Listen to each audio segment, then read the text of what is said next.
Uh, Welcome, everyone. Thank you so much for joining. A very good afternoon, and we are really happy as well as excited to have today's webinar. It's a very interesting topic as well as a very interesting set of panelists have joined us for today's discussion. So today's topic is a future of retail distribution in emerging markets, right? And it is presented by BeatRoute as well as Redstar.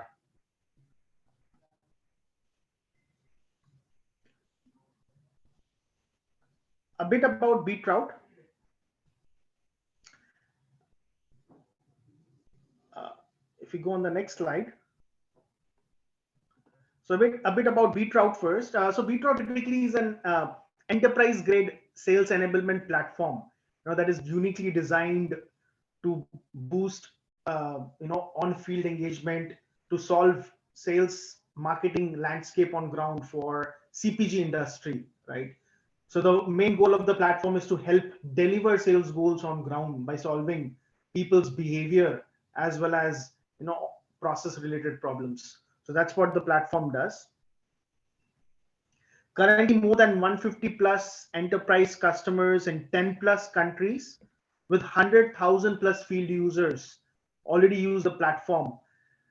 It is being used by esteemed brands globally, with brands like Mega Global, Perfetti, 3M, Colgate, Johnson and Johnson, Kraft Heinz, and the likes. A little bit about Redstar. So Redstar is a leading provider of modern SaaS solutions in the Philippines. So they take it as a goal to solve complex business problems for companies of any sizes, and they also operate as BeatRoute's a primary seller partner in the Philippines. A bit about today's flow.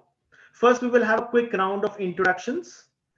Then we will have a very interesting presentation by Dr. Donald Lim, followed by a very insightful, in-depth presentation by Sir Marvin Lim.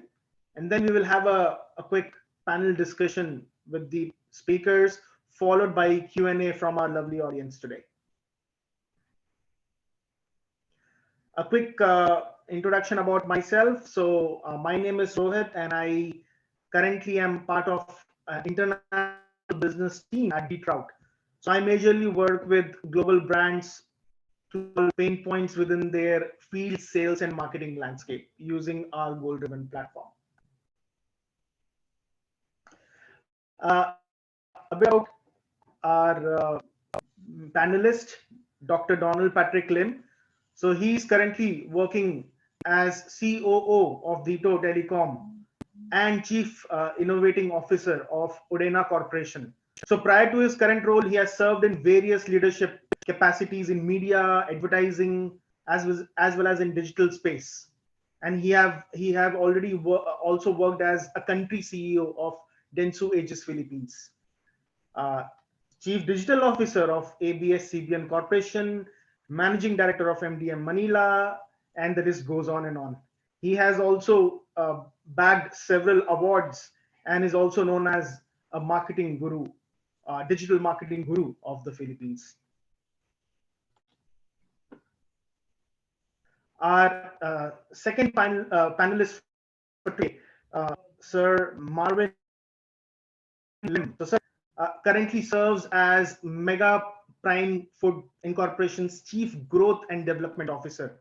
So, with this strong background in marketing and entrepreneurial expertise, he was able to drive brand relevance and engagement through digital marketing strategies for Mega Global. He bagged several awards in his name as well, and he have had a long list of experience working as president with AutoKid Subic Trading Corp, president as Kids Group of Companies, and founded several companies like MTL Financing Corporation, Laptop Kit Trading Corporation, The Point Boys, and several others. So that was a quick round to Dr. Donald Lim and to give us meaningful insights on today's topic. Over to you, Dr. Donald Lim. Thank you. Thank you, Rohit. Good afternoon, everyone. I'm tasked this afternoon to just do a very quick overview of the trends that's happening right now. No, so I actually termed my presentation the omnichannel enterprise. To most of most of my friends here in the Philippines, I've always been tapped to talk about digital, but as the years progress, less and less people have been asking me to talk about digital. They're now asking me to talk about omni-channel. So I, for one, am surprised because they're saying, why is this? What kind of phenomenon is this? No, and we're seeing that digital is something of a space that people have adopted to already, and they're looking at real use cases. And later on, I think the second speaker will talk about the real use case of omni-channel. But omni-channel is something that digital provides as a service, right? And later on, I'll explain to you what omnichannel is, and hopefully you will see that, and make it as an integral part of your journey. We're seeing already today that our customers are slowly changing. In fact, we call it the very liberated customer. So they're empowered, they're informed, and in control. And we do believe that our consumers right now, our customers, are finding their own way to their product, services, and the information that they need. And because of that, businesses are using various marketing and digital disciplines to understand their need for personalization, customization, and authenticity.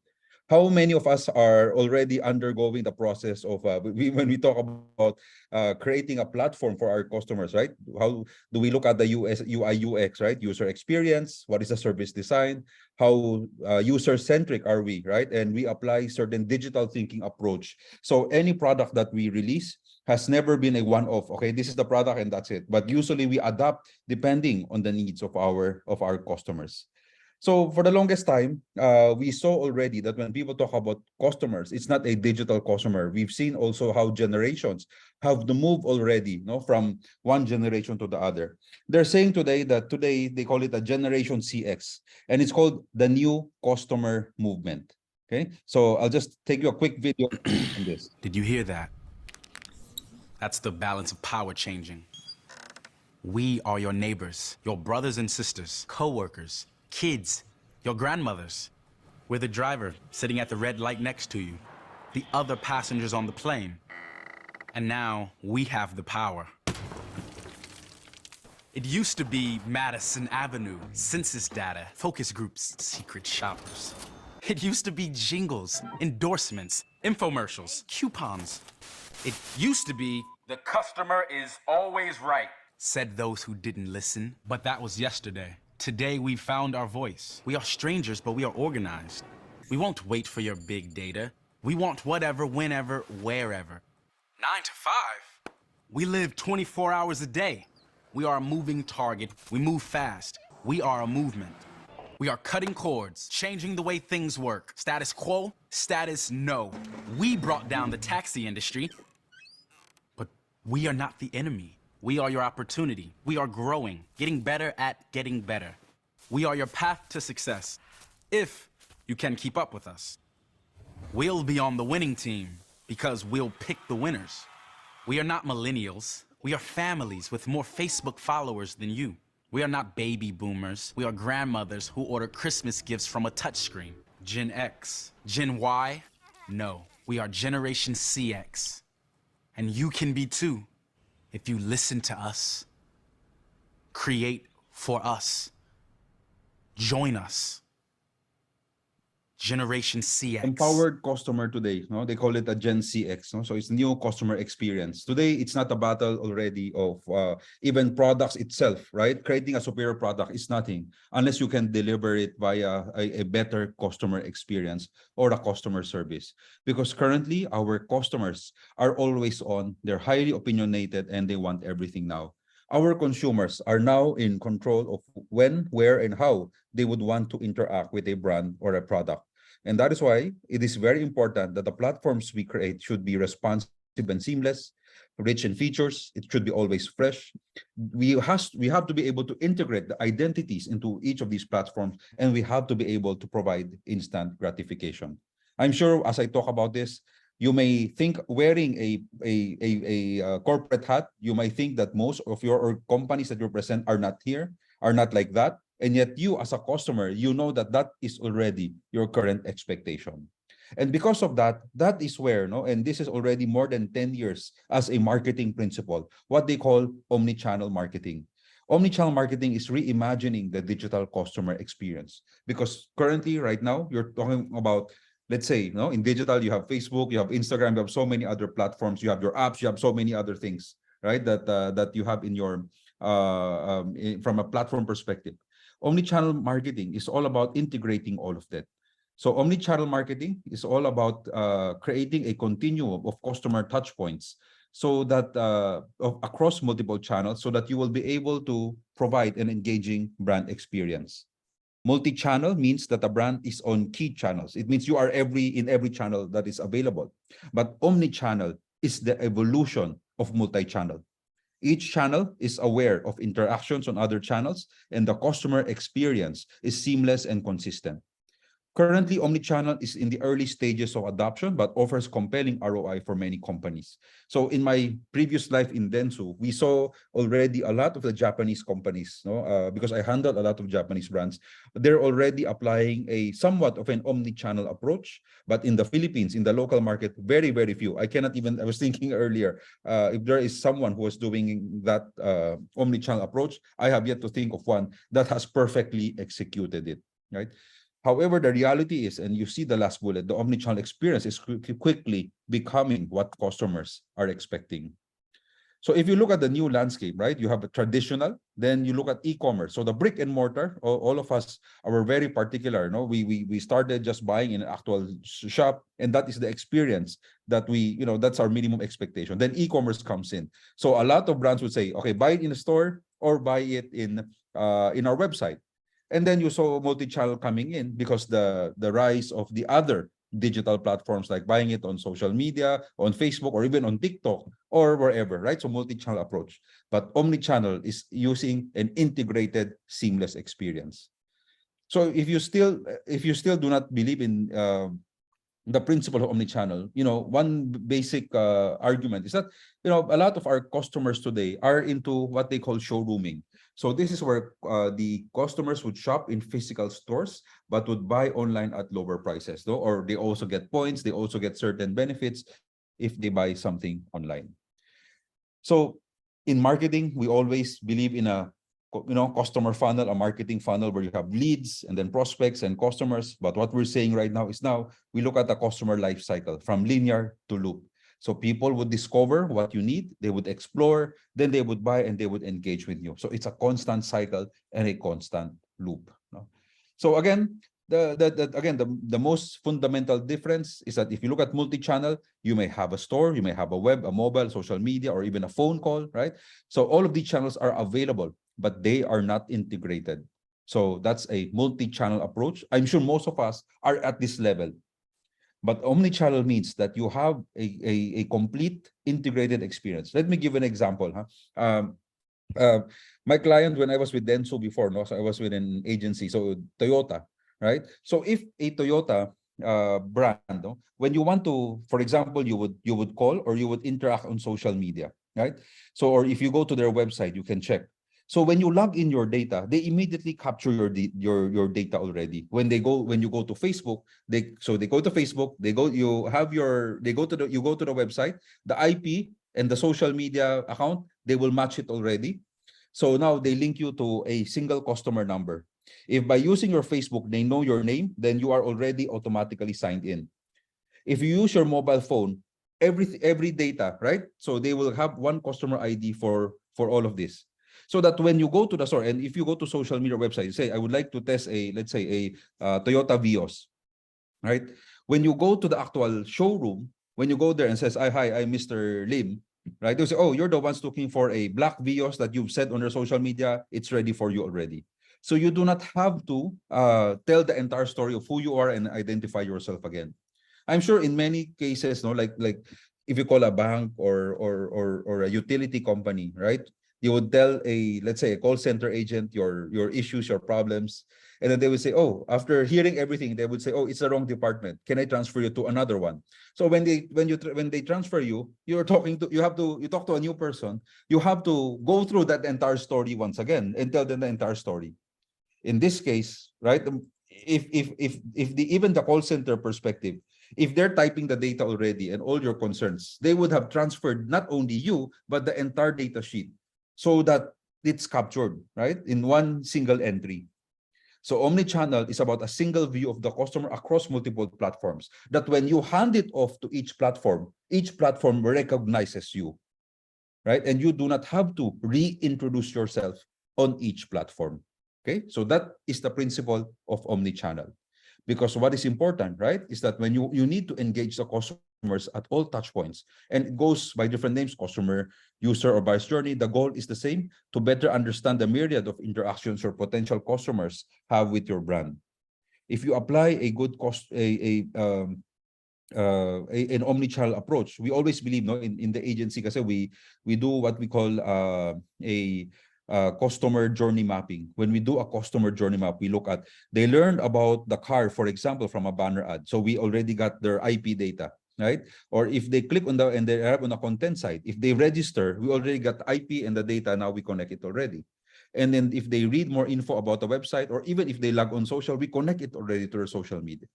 When they schedule for a test drive, we connect, okay, this person is already in the customer. So it's a single data. We acquire data about Juan de la Cruz, or one at a time. But whenever they go, we're already tracking each of their entire journey, not only in digital, but also from online to offline. And as we move along, we realize, no, not only that, we have to find ways to automate that process. If you look at, again, when you call a call center, you have to, hold time is too long, hard to get help, right? I have to start over from the beginning with everyone I deal with. These are very natural, very, these problems that has been existing for the past 10 years are still here, even in this day and age of digital.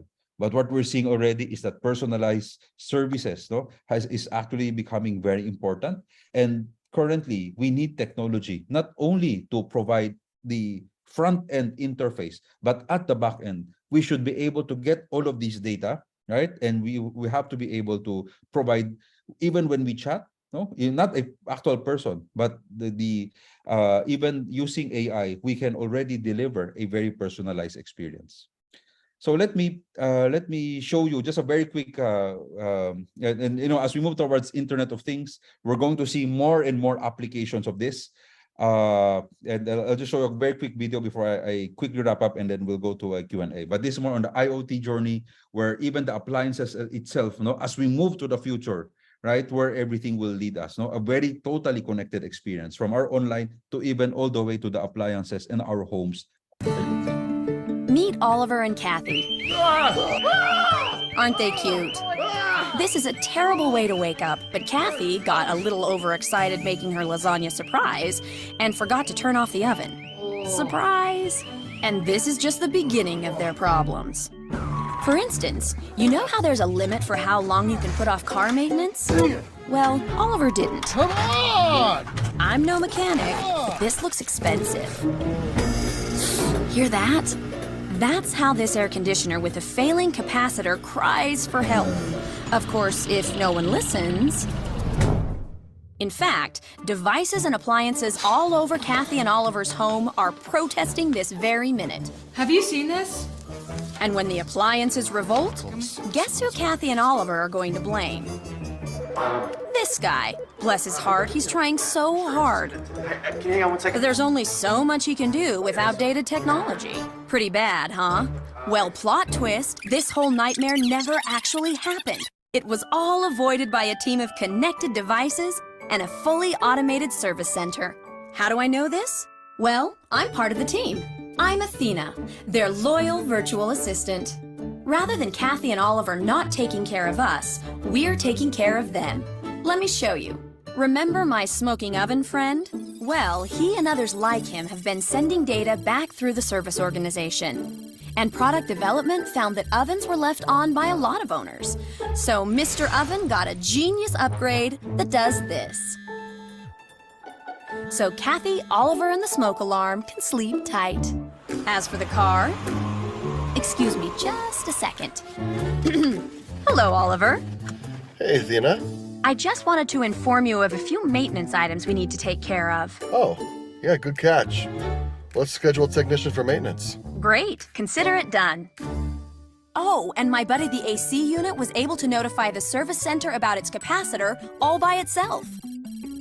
They sent a field tech to fix it without Kathy and Oliver ever breaking a sweat. But we didn't stop there. We adjusted the security system, taught Kathy about conserving water with her washing machine, and took care of all kinds of other issues before they became, you know, issues. Athena, set temperature to 68 degrees and close all windows. Okay. Sweet dreams, Kathy. Don't they look like angels?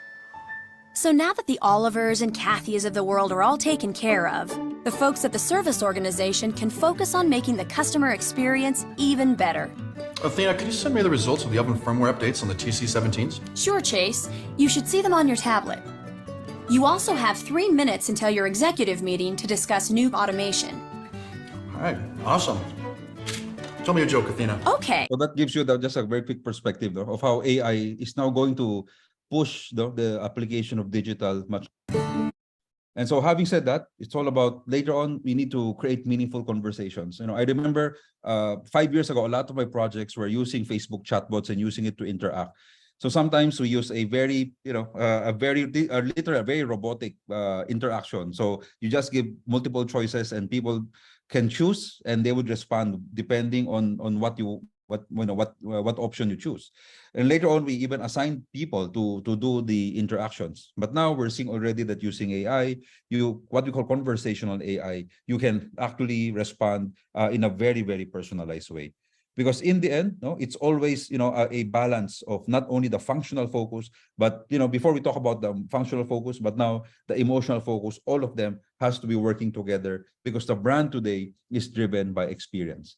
And if you're able to connect everything, right? I've been an Apple user for the past more than 10 years already, and there's only one reason why even if people ask me to use Android, I can't, right? Because everything is just integrated from my iPad, my MacBook, my iPhone, and everything else, right? If all of these things are working seamlessly together, then it's very hard for a customer to leave you. So having said that, I'll end my presentation here, and then I'll open the floor later on for questions, and I'll maybe have Rohit move to the second speaker. Thank you.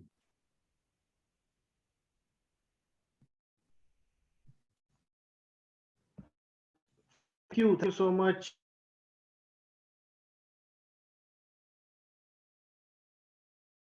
And of course, realize that how omni-channel is going to be very important, right? And is going to play a role in the future of retail distribution, especially in the emerging markets. We will definitely go to Q&A, right? Before that, I want to request Sir Marvin Lim to throw some lights and share his insights on how future of retail distribution is going to play a role in emerging markets.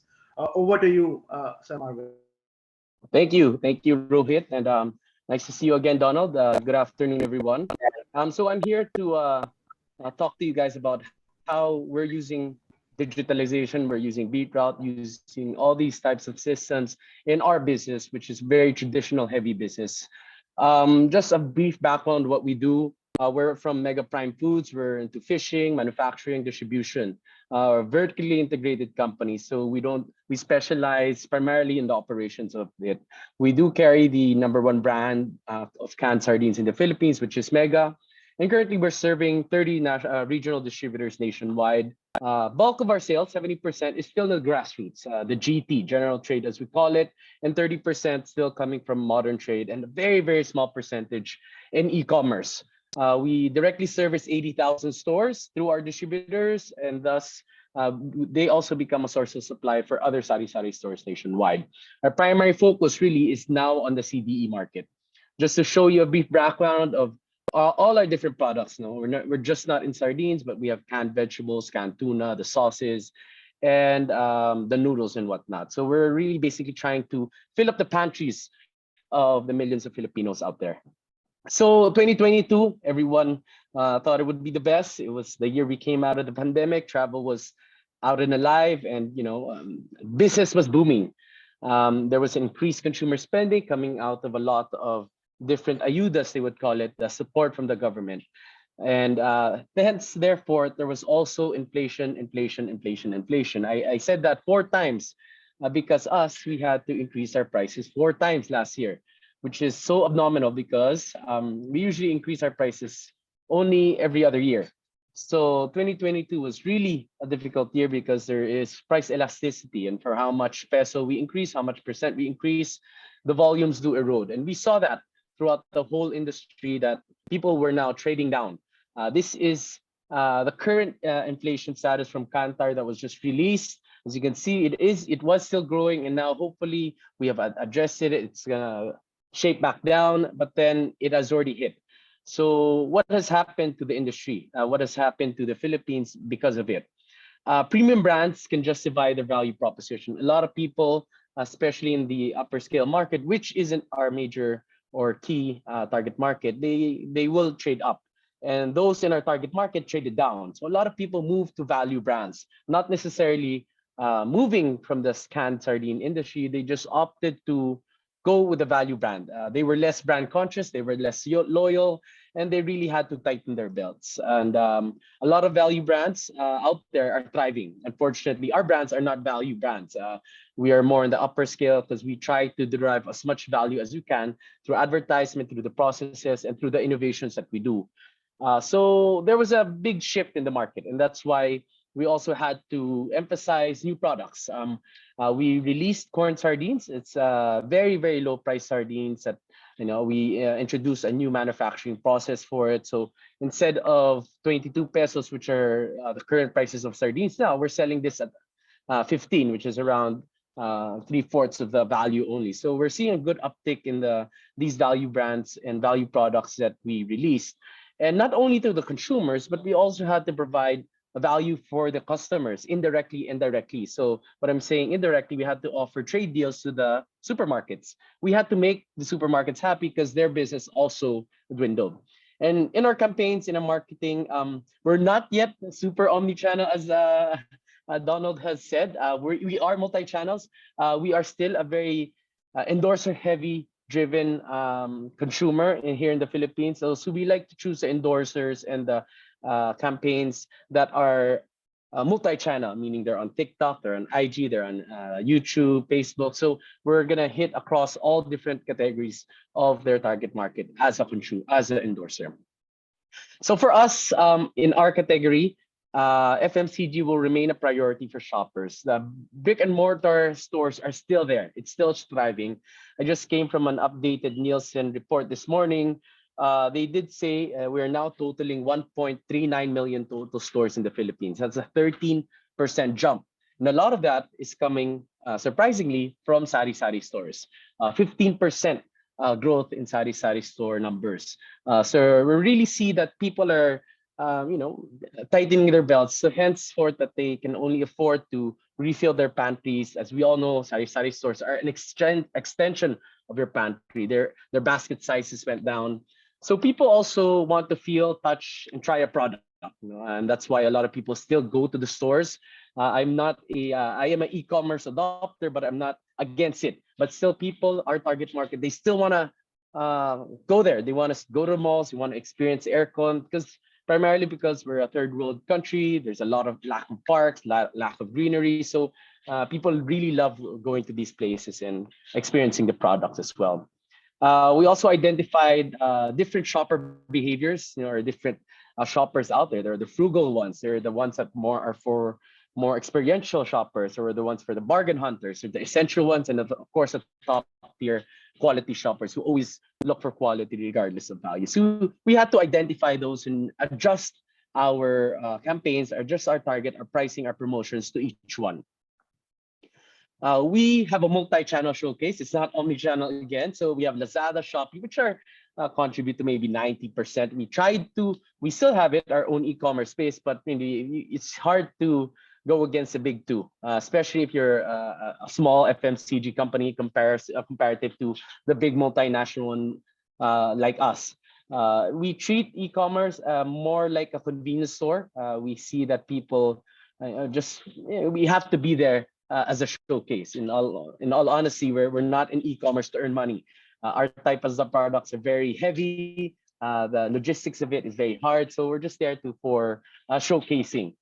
For the e-commerce, I think it's a totaling of 13% of consumers have bought from e-commerce here in 2023. That's coming from last year, 14%. And the socioeconomic people who are buying from these e-commerce stores, you can see this year, coming from the Nielsen data, 45% of ABC have already bought in e-commerce. That's coming from 26. So from DE, which is our market, it dwindled actually from 11 to 7%. So it depends on what your target market is, who your products are, and what you guys do. It really depends on which is growing and what you want to tap, given the resources you have. The retail landscape is forever change. Of course, everyone knows there's unpredictability, volatility. So we have to adapt to it. We have to digitalize and we have to transform. And that's what we're doing. In the next few slides, I'll show you how we're doing it, why.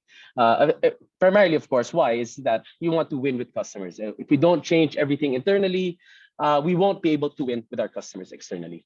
So how do we do it with our systems? So we adapt the different systems that we have. We have a Salesforce automation tool, which is BeatRoute.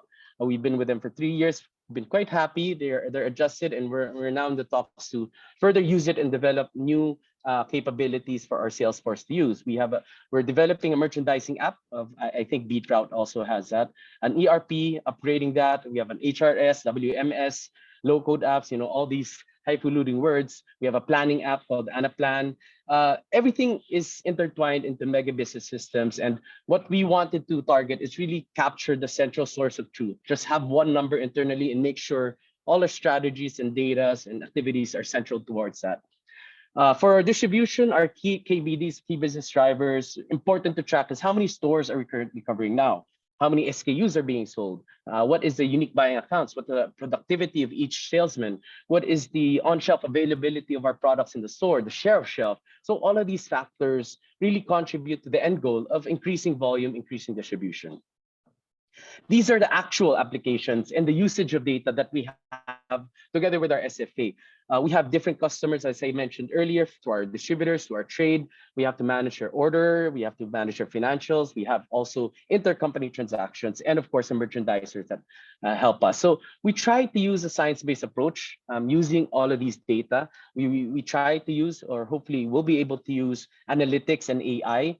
I was presented earlier with a very interesting concept of using heat maps, using satellite data for population, for affluence, and really spotting the white spaces where we're not yet distributed, where the most return on investment we can have for investing in distribution.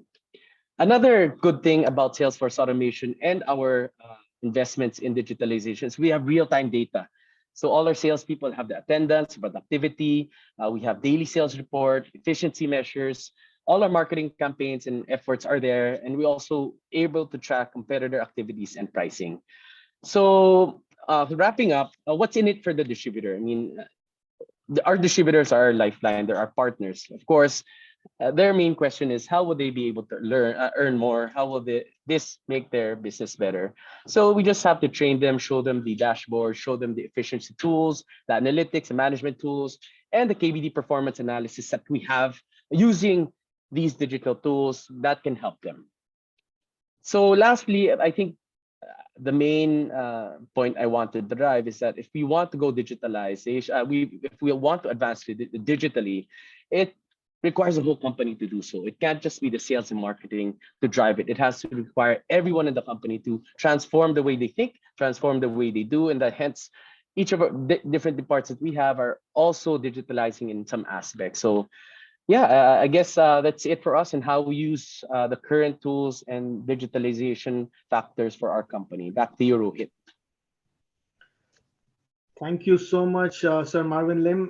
That was a really great insight. And Thank you so much for throwing light on how important it is to bring in digital transformation and how brands can further grow, right, by building a digital stack across their sales and distribution channels.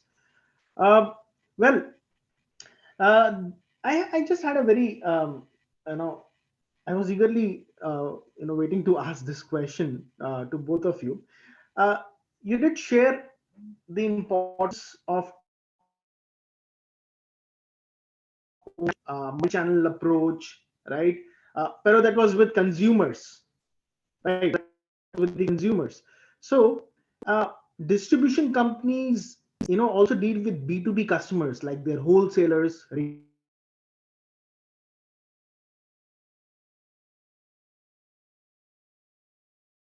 There is a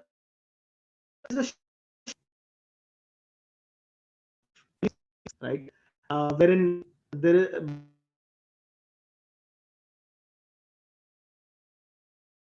B2B channel to build up digital engagement with their B2B customers, right? So they have also started seeing. With one of we have seen one of the Red Seeds research report where in 2021 the eB2B market size of Philippines was 0.2 to 0.5% in terms of sales.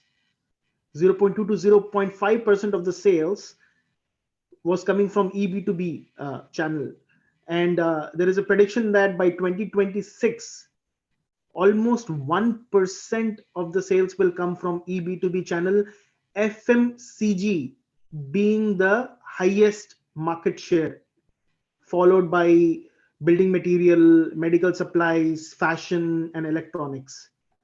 So I just wanted to you, what is your take, starting with you, Dr. Donald? What is your take on how eB2B channel how this will adapt among the retail stores? Maybe just very quickly, the principle of omni-channel will cut across B2C or B2B. I think it's even more demanding if you talk about B2B. If you're talking to a purchasing officer or a marketing professional, you can't right now the expectation, maybe at my time, you call a supplier via phone or cell phone, that's it, right? I think right now the demands of in like maybe part of the Udena group or who I represent in Chelsea, where we have a logistics company, we have to be able to even allow our customers to track where their delivery is from point to point, right? Even all the way, for example, if they ask a certain raw material, they would also check where a raw material would come from. So I think the expectations because of technology has gotten way up. So all the more when you talk about omni-channel, I think it goes from, again, point to point, not only from an ordering perspective, even from a prospecting perspective, all the way to delivery, after service, right? And once it's delivered, monitoring of the inventory. So any tool that provides that experience to your customer, especially in a B2B setting, is very important. No, I'm part of a group called the Purchasing Managers Group. So we track the Purchasing Managers Index. So that's how we also determine the GDP, how much of the total purchases, because in the end, before it becomes B2C, everything is B2B first, right? We're still mainstream people. We do not buy from farmers. So most of the purchases would still be a bit on the B2B side. So you're seeing that even whether we like it or not, still the companies and the corporations are the ones really dictating the flow of the movement of trade and products and services.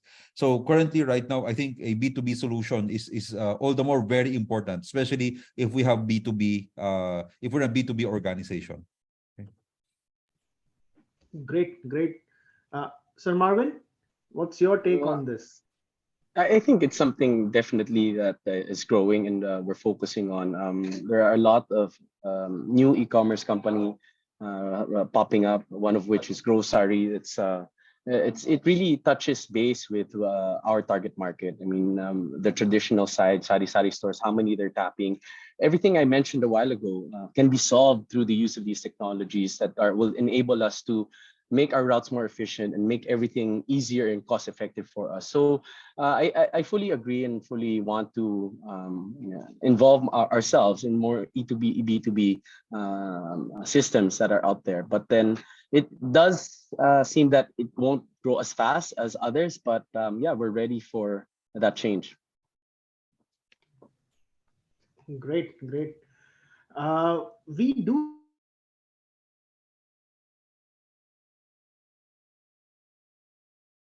have some questions. First question is from Ariel. How big do you see TikTok and online stores in the next 3 to 5 years? You would like to pick up, Sir Donald? What's the question again? I was looking at the Q&A. What's the question again? I'll repeat. So, Sir Donald, when you were giving your presentation, this question came in. Yeah. This is from Ariel. The question is, how do you see TikTok and online stores in the next 3 to 5 years? I think there's no way to go but up, right? I think TikTok is becoming a very strong contender in the e-commerce space, going up against the more traditional Lazada or Shopee. We already hear so many case studies on TikTok, really prompting a lot of the consumer behavior. And TikTok has really made it easy from a business perspective to offer products to their customers and for customers to buy mostly via COD. So I think right now you will see more and more platforms emerging, right? And the big three right now also making it very efficient, very easy for customers to buy.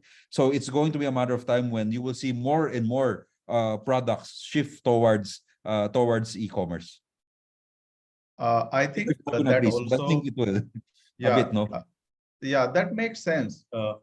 I think we have seen platforms like Instagram been on a journey over the past few years to add these e-commerce capabilities.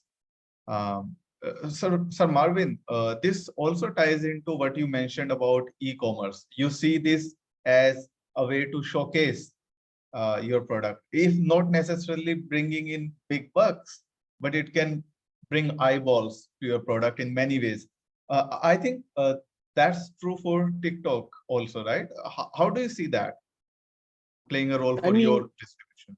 Because of the nature of our products and because of the grassroots target market, the penetration for e-commerce demand is really not as fast as other categories, and thus we use e-commerce to launch new products. The cost of entry is so much lower than going traditionally, with all the listing fees and all the distribution points as well.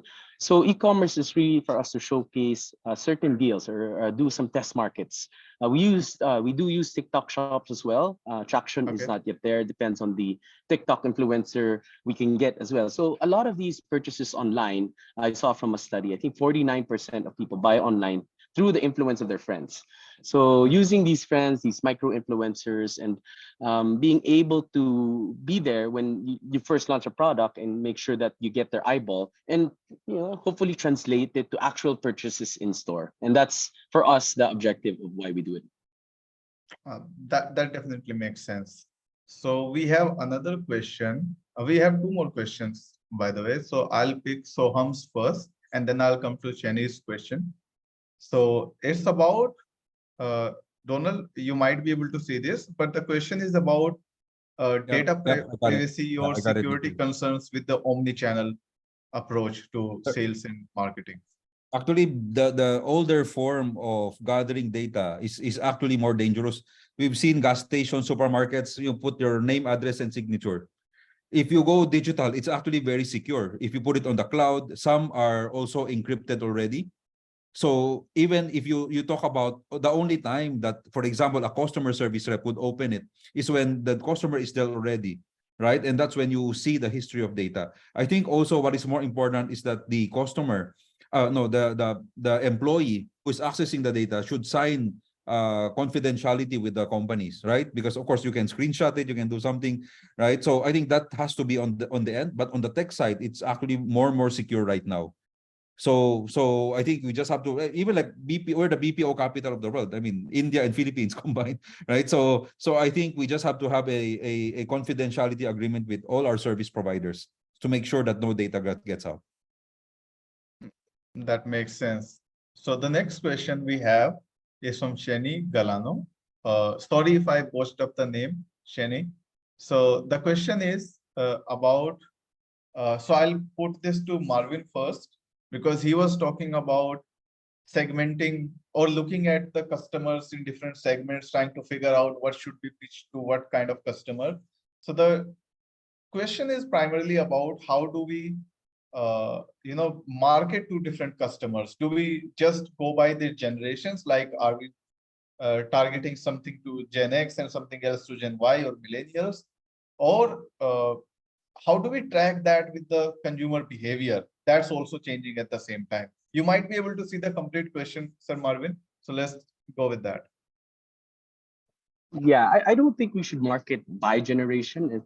We are in a different generational gap now. I mean, more of our messaging is out there towards the younger generation now, but we cannot forget the main buyers of our products, right? Who are the moms out there. So we don't primarily target through generations or by age, but now we're trying to focus our targeting on behaviors of different markets. So these behaviors are in different generations. Whether if you're frugal, you can be a young frugal person or a semi-old frugal person, right? So we really differentiate it through being either a frugal customer. We would probably target you with more promos. If you manage or want the experience, we'd probably target you with more POSMs. If you want a bargain one, we'll probably target you with the lower priced consumers products that we have.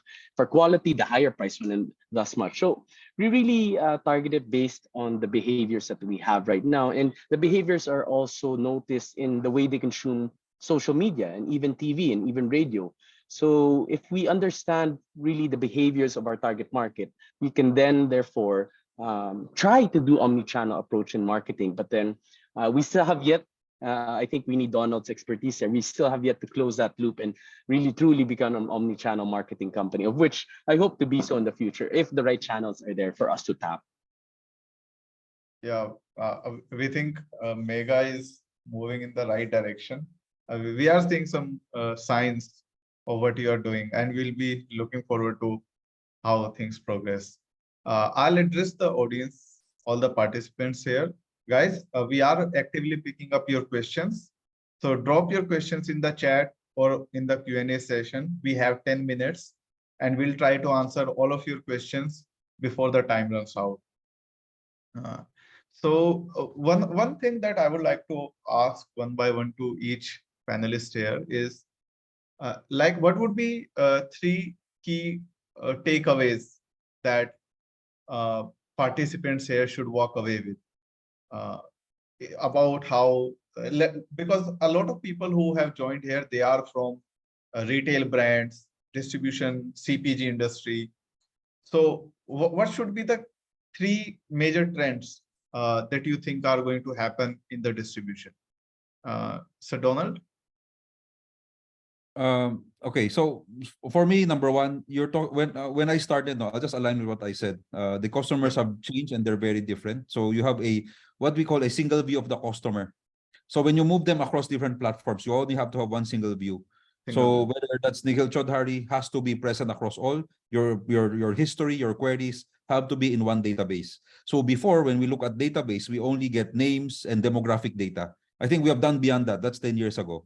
Right, so we look at also past behaviors, purchases, queries, and we are also, so the level of data gathering has changed already. That's one, right? So data gathering is very important for every customer, and we have a single point of contact, single view of the customer, right? Second, when we interact, it cannot be very robotic, which means that right now, you see, because AI is there already, you can actually have what we call conversational AI. So you don't need a single live person to communicate to any customer one-on-one. But you can actually put in certain emotions, certain, not generative, but using the AI to actually put in a very personal experience. And finally, gone are days where marketing and technology, the IT, they work independently. More and more, they now have to be in one, I don't know, in one department. There's now, MarTech is now the biggest thing. So marketing cannot exist without technology. Before, all marketing companies are marketing companies, but now all marketing companies have to be a technology company. So they have no choice, right? Whether you're B2C or B2B, you have to have a tech person who now understands marketing and vice versa. So if I'm a marketing person, I cannot say, okay, let me call my tech. That's then that you're done. You're fired. I mean, if you do that, right? The minimum requirement right now is that a marketing and a technology person has to be one who has to have an understanding of both customer and the technology that is present out there, so you can maximize the technology. So maybe not us, maybe in the more senior, the older segment, but the younger segment who we're getting, I think they're also very native to that. But you have to bring them and open that to perspective, right? The left and the right brain has to be present already. You cannot run things in silos anymore. Sir Marvin, what would be some key takeaways for people who are in the distribution business? Some of the people here are heads of sales or distribution of FMCG brands in the Philippines. So what would be your key takeaways that they should remember from this conversation so far? Yeah, for us, what we're internally preparing for, what we're internally doing, as I said, we're preparing for more value for money propositions. People are going to be more cost conscious. We can foresee in the near future, because of the nature of our products and our target market, we would have to come up with more promos, with more placement, cost efficiencies, and a lot of the different products that suit the growing target market, which is really in the low classes. Number two, for me, I'm a very staunch advocate of traditional trade is still very important. No matter how big the e-commerce comes, because of the style and nature of our products, we really have to focus on the grassroots, which unfortunately, a lot of people forget. Right? Grassroots marketing is still key. No matter how many e-commerce or products or you have out there for automation, if you don't have the grassroots and the foundations and the fundamentals of distribution in place, you won't be able to sell your products. And thirdly, just like what Donald said, make the use of different technologies out there. There's so many partners to be with. I mean, Redstar to BeatRoute is one of them. It will be your competitive advantage if you're able to encapsulate all these different products and make sure that you, as a whole team, work together to really implementing it, just not saying it, actually doing it. So yeah, that's it for me. I have a follow-up question on that. Traditionally, we have seen that for brands, there are B2B customers like distributors or retailers, and the relationship has been very transactional, right? For a long time, I would say even for centuries at this point. How is that relationship changed in the last 1 or 2 years, and how is that evolving, Sir Marvin? That relationship between the brand and retailers or distributors or wholesalers, for that matter. That's very, very important for us, because really, at the end of the day, it's all about relationships. What you have in terms of how you deal with the different owners and different buyers, right? For distributors, we use work chat, workplace. So we have a different group for each distributor where they're posting what's happening. So the more information that is available for them, the more they appreciate, and the more you can liaise with them. For me, communication is key. We just had a business review with Walmart yesterday. So it's really about the top people, getting to know the top people of different other companies and discussing business. And for me, you can't really automate that. You can't do that from a work from home setup. You have to actually talk to them, be with them. And sometimes just your presence in store openings and, support in terms of being there physically is very important to the different B2B customers that we are seeing. So for me, it's really just being there in the grassroots. I spend most of my time away from Manila, in the trade, in the distributors, talking to the different DSPs, talking to different merchandisers and the consumers. Because if you don't have that pulse within the ground, all you can see is data. Sometimes you get bugged by too much data and not actually being able to produce any results. Thanks. That was really insightful. I have one question for Sir Donald. Okay, wait a second. We have another question in the Q&A. We'll answer that. Som will come to you. Before that, I'll ask one question to Sir Donald. Sir Donald, you were talking about not creating silos, right? Your tech person and your marketing person or salesperson, your different departments that we call, they cannot be siloed. But in today's context, there are many companies where these silos exist, right? Traditional structure is there's IT department, there's sales department, there's marketing department, and these all work on their own separately. In those kind of scenarios, how how should sales and IT work together to prepare themselves for the evolution that distribution is going through right now? How do we foster collaboration between them? It has to be people, process, the ways of working. All of these have to come together. People have to sit together, number one, rather than floors apart. So automatically, the psychology there is that you're that department and we're this department. I think secondly also when before back when I was with agency, because we are a digital agency, we really work together with the IT department more so than the marketing department. And in many cases, we would also tell them to be on the same table with us. Like the marketing and the IT people would be on the same table with us, because whatever we're delivering is always tapping one from the back end, one also the front end. And if you put that separately, then it will not work, because they would always be defending what can be done and what should be done. But in the end, we end up with no product, because they will always say this is what the customer wants, and IT would say this is what can happen, and in the end, no one wants to pay for it. Right, but that's but we've outgrown that already. That's a 10-year-old discussion. I think more and more we have to accept the fact that that if you want a organization to move very fast, it's going to be technology based. You have to work with the right systems and platforms to move together. And sometimes the platform or the system is the one that harmonizes the people in the organization. Right, because the reality is you don't, right? So then you boil it down to a single platform that would, the ring that rules them all. Yeah, right? Or the I platform that agree. rules everyone. Yeah, I agree. We have one last question before we conclude. So this is from Soham for Sir Donald.